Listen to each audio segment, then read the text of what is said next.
welcome back. There's a live look outside in Lincoln City, our In It Spanish Head Resort hotel camera on the Oregon coast. Thanks for watching Afternoon Live.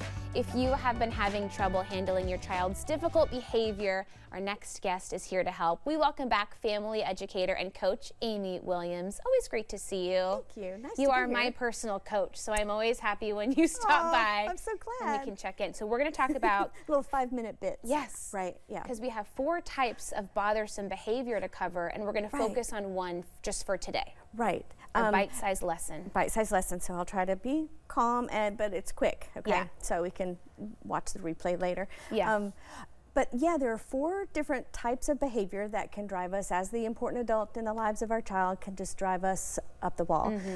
We find ourselves getting frustrated. We become dysregulated. That's another way to call it. Yeah. And we feel like, would you just do what I told you to do? Yeah. And the child just doesn't. Right? And that could be frustrating. Yes. Why don't they just do it the first time you asked? Right, exactly. So, lots of things to investigate there. Like, is this a reasonable request? Do they understand what it is that you're saying? And have you given them enough time to consider, wait, what are you saying? What do you want me to do? What do I want to do? Right. And then do I know how to do that thing? Okay. And then I'm going to make a decision to do that thing.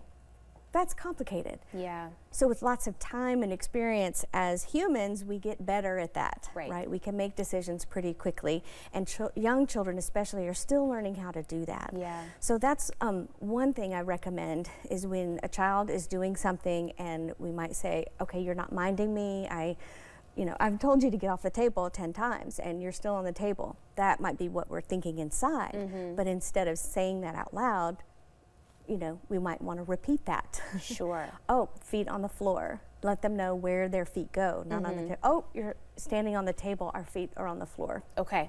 And that's just the floor. regular old not minding that we're focusing on today? Right. Okay. And not minding is different from something called routine not minding. Okay. We'll talk about that in some weeks. Okay. Right? But sometimes I call it straight up not minding. Yeah. Because it's different than routine. Like, it's just they know what to do. little kid behavior. Like you said, they're still learning. Yes. And so, like, at school, they might be pushing and shoving in line. There could be lots of reasons behind that, but Sure. the behavior right then and there is that they're pushing around, right? Okay. And, as a teacher or as somebody who's leading that group, you want them to stop pushing. So, go to the back of the line. Oh, oops, back of the line.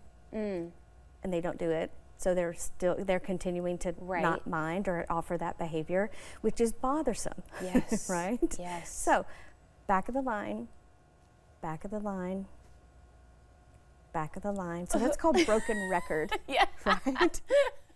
And You're saying it so calmly.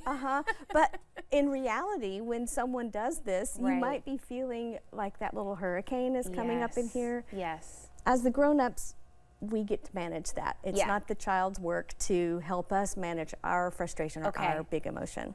That's a right? good way to put it, though. I'm in charge of myself. I'm an adult. I have the skills to self-regulate. I do, and we Yeah. have to, Yeah. right? It's not their job, and they're still learning how to do that. So you know what?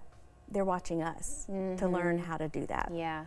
So when we can take a deep breath or maybe calm and look at that plant over there and then come back, that sometimes is really helpful. Okay. Yeah. Tell me about connecting at neutral times. What does that mean? How important is that? Yeah, that's something that can help with any kind of, all relationships, right? So with your children and with your significant other and other people. But when you find those times when your child or another person isn't doing something that's great or pleases you or brings joy for you, that's great.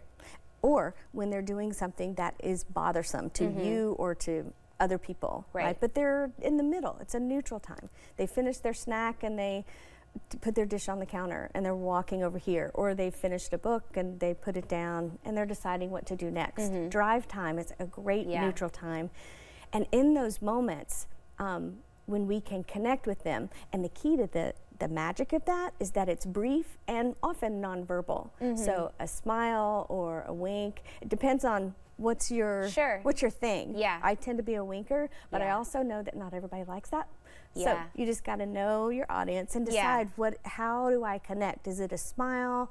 Is it some families I've seen lots of people do a fist bump or a shoulder shimmy or a wave like this. So you'll find your own way to make that connection, which sends the message of you don't have to do anything that's amazing or anything that's really hard, but you just have to exist. And I see you, and I'm happy about that. You're important to me. I see you in this moment. Yeah. That's all we need. It's all of us. Yeah. All of us. Thank you so much. It was great to see you. My pleasure. Thanks We'll for being have here. more information about Amy on our website at katu.com. And we'll be right back with more Afternoon Live right after this.